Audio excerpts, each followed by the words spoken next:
Hi everyone, this is Manisha Marwaha और आज हम बात करने वाले हैं लास्ट का जो कुछ टाइम बचा है हमारे बोर्ड एग्जाम्स के पहले का। ये जो 2 महीने हैं, नवंबर दिसंबर, राइट, इसमें हमको किस तरह से चीज़ें स्ट्रेटेजाइज करनी है, किस तरह से हमको पढ़ना है। देखो, जनवरी को हम इसलिए कंसिडर नहीं कर रहे क्योंकि वहाँ पे हमारे प्री बोर्ड्स आ जाते हैं, स्कूल में प्रैक्टिकल शुरू हो जाते हैं, हमें टाइम नहीं मिल पाएगा इन सब चीज़ों के बीच में कि हम पर्टिकुलरली स्टडी करें। और अगर हम टारगेट लेकर चलेंगे अपने माइंड में कि मुझे 31 दिसंबर तक सब कुछ कंप्लीट करना है, तो तब कहीं जाकर हम लोग कंप्लीट कर पाएंगे अपना 80% सिलेबस 31 दिसंबर के आसपास। तो फिर भी हमें जो अपना 20% सिलेबस के लिए जनवरी का महीना चाहिए रहेगा।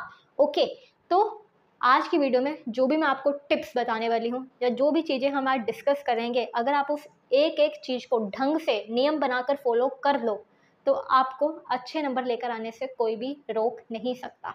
जितनी भी चीज़ें मैं आपको बताने वाली हूँ वो सारी चीज़ें मैंने खुद करी थी और मुझे क्लास 12th में 95% आए थे। एंड यही सभी चीज़ें आपको करनी है। And I can guarantee you, अगर आप इसी सीधे रास्ते पे चलोगे, फालतू में भटकोगे नहीं, तो आप भी अच्छे नंबर लेकर आ सकते हो। आपको भी अच्छे नंबर लेकर आने से कोई रोक नहीं सकता।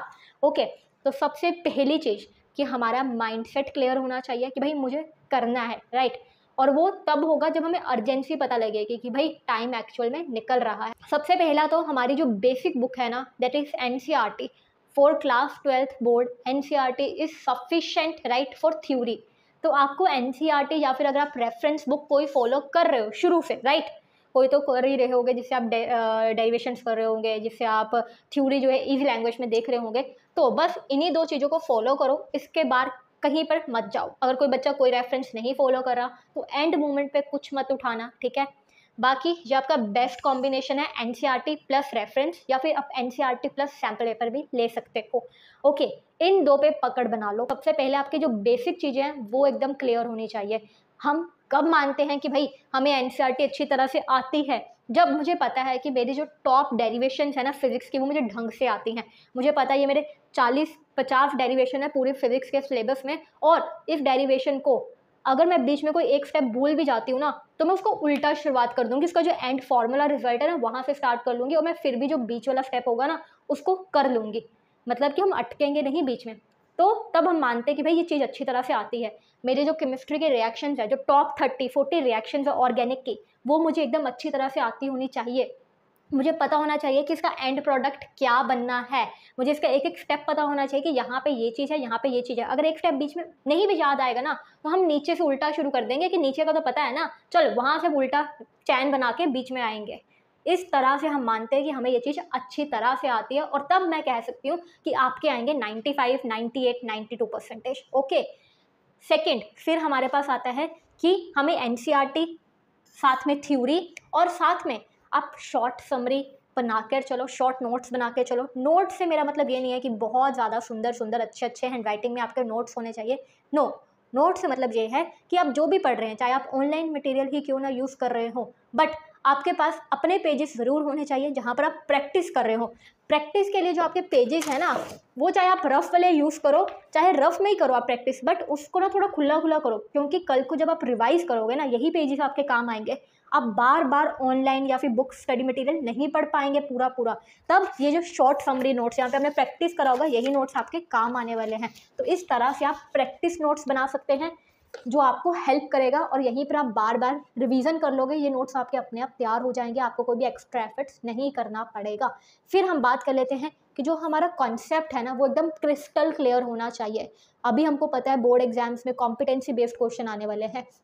ऑल्दो आपका 80% तो जो है ना एनसीईआरटी बेस्ड ही रहता है question paper, but competency based जो क्वेश्चन है जो अभी इंट्रोड्यूस हुए हैं, जो एमसीक्यूज आने वाले हैं, वो थोड़े ट्रिकी होते हैं। तो अगर हमारे कॉन्सेप्ट्स वीक होंगे, अगर मुझे फिजिक्स के फंडास क्लियर नहीं होंगे, तो मुझे केमिस्ट्री में तो चलो फिर भी एक्सेप्शंस आते हैं, माना, ठीक है, वहाँ पे तो नंबर कट सकते हैं, लेकिन मैथ्स और फिजिक्स और इकोनॉमिक्स, ठीक है, अकाउंट्स जो दूसरे बच्चे स्ट्रीम के हैं, वहाँ पे आपके नंबर नहीं कटने चाहिए अगर वहाँ पे आपके कॉन्सेप्ट स्ट्रॉन्ग है। अब अगर कॉन्सेप्ट की बात करें तो मुझे पता है बहुत ज़्यादा मुश्किल होती है हमें चीज़ों को अंडरस्टैंड करने में, डेरिवेशन को अंडरस्टैंड करने में हमें समझ ही नहीं आता है ये चीज़ कहाँ से आई, ये यहाँ पर ऐसा क्यों हो गया, है ना। तो यहाँ पर मैं आपकी हेल्प कर देती हूँ एक आपको ऐप के बारे में बताकर। तो यहाँ पर आपको कॉन्सेप्ट समझने में आपको एक ऐप हेल्प कर सकता है जिसका नाम है फिलो।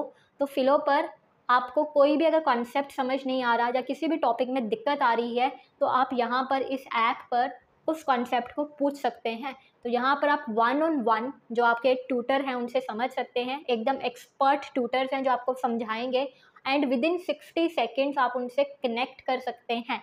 तो आपको जो भी टॉपिक नहीं समझ आ रहा वो आपके ट्यूटर आपको अच्छी तरह से समझाएंगे, आपकी लैंग्वेज में समझाएंगे, आपकी स्पीड से समझाएंगे। तो इसमें आपको कोई भी दिक्कत नहीं होगी। तो ये जो ऐप का लिंक है आपको डिस्क्रिप्शन बॉक्स में मिल जाएगा और ये ऐप जो है आपको 60 सेकेंड में ट्यूटर से मिला देता है। तो आपको बेसिकली फ़ोटो खींचनी है, जो भी आपको टॉपिक नहीं समझ आ रहा उसको अपलोड कर देना है एंड विदिन 60 सेकेंड आप उनसे कनेक्ट हो जाएंगे। डिस्क्रिप्शन में लिंक है, आप चेक कर सकते हैं। देन हमें कंसेप्ट एक बार क्लियर हो गया तो हमारी पकड़ बहुत अच्छी बन जाएगी टॉपिक पर, तो हम ज़्यादा से ज़्यादा उसके क्वेश्चन सॉल्व कर पाएंगे। अब हम बात कर लेते हैं कि हमें जो है ना एकदम टारगेटेड स्टडी करनी है, हमें रैंडम स्टडी नहीं करनी। ऐसा नहीं कि कुछ भी उठा के हम पढ़ रहे हैं, हमें पता होना चाहिए कि भाई मुझे क्या पढ़ना है, एक रोड मैप होना चाहिए पढ़ने के लिए, कितना प्रिसाइजली पढ़ना है, कितना हमें प्रोडक्टाइज करके पढ़ना है, ये चीज़ हमें पता होना चाहिए।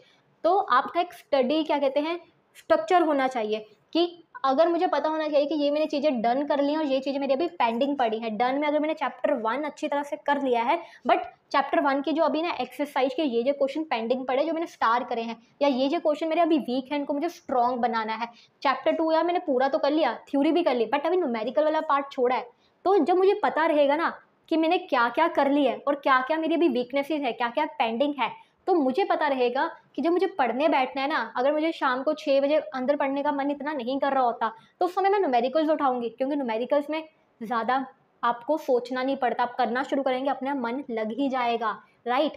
तो जब हमें पता रहता है कि मुझे कहाँ जाना है, अगर मुझे पता है कि मुझे पंजाब से केरला जाना है तो मुझे पता रहेगा कि अगर मुझे बीच में सूरत रुकना है कि नहीं, मुझे गोवा रुकना है कि नहीं, कि मुझे बीच में वाया सूरत होके जाना है या फिर मुझे पैदल जाना है या फिर मुझे ट्रेन से जाना है, मुझे प्लेन से जाना है। ये मुझे कब पता होगा, जब मुझे पता होगा कि मुझे क्या चाहिए, है ना, कि मुझे जाना किधर है, राइट।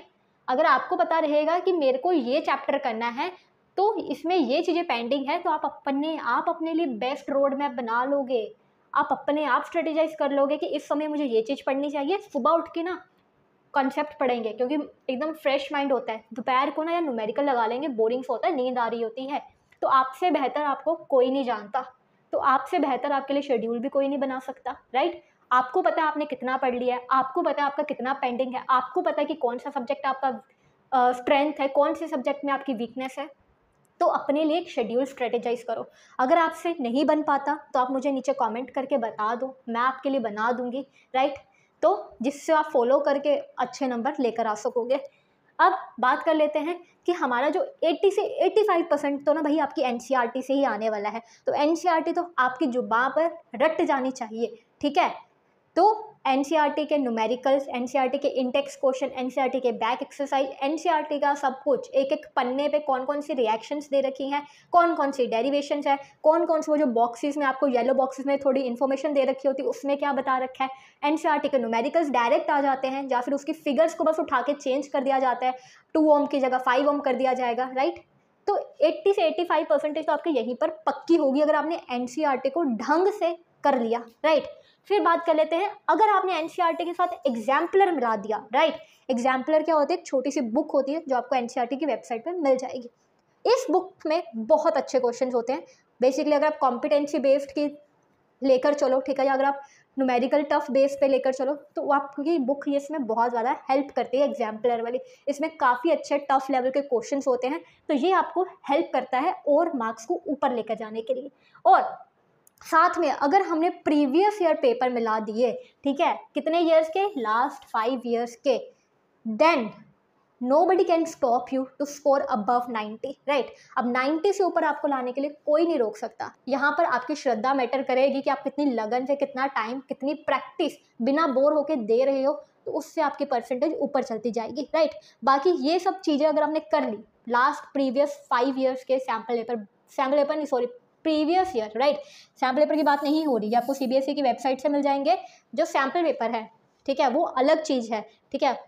प्रीवियस ईयर बहुत ज़्यादा इंपॉर्टेंट होते हैं, इस पे फोकस करना है हमको, राइट। फिर अब जो लास्ट चीज़ है ना वो बहुत इंपॉर्टेंट है। अगर आपने ये सारी चीज़ें कर ली जो अभी तक मैंने आपको बताया, बट ये वाली चीज़ नहीं करी ढंग से, राइट, यहाँ पर आपने थोड़ा सा आलसपन शो कर दिया, यहाँ पर आप थोड़े ढीले हो गए, कोई बात नहीं है ना, हो जाएगा। तो फिर क्या कहते हैं ना कि आपने अच्छा सा खाना बनाया, टेस्टी सा, लेकिन आपने जाके उसको डस्टबिन में फेंक दिया। ये वही बात है, आपने मेहनत तो बहुत करी लेकिन आपने उसको कूड़ादान में फेंक दिया। तो यहाँ पर आपको क्या करना है, हमको भाई रिवीजन करनी है। पता तो हमको होता है कि रिवीजन इंपॉर्टेंट है, बट हम जो है रिवीजन को प्रायोरिटाइज नहीं कर पाते, हम उसको उतनी वैल्यू नहीं दे पाते। हम रिवीजन के मामले में हो जाते हैं बोर। रिवीजन पे जहाँ पर हम होते हैं बोर, वहीं पे मार जाते हैं टॉपर बाजी। ठीक है, वो उनको भी बोर होता है बट दे पुश देमसेल्फ। यही चीज़ आपको करनी है। रिवीजन को ज़्यादा टाइम नहीं लगता। अगर आपने जो मैंने आपको दिखाया था ना शॉर्ट नोट्स पेपर पे अगर आपने बना रखे हो तो आप उसको गो थ्रू करेंगे, you will do it easily.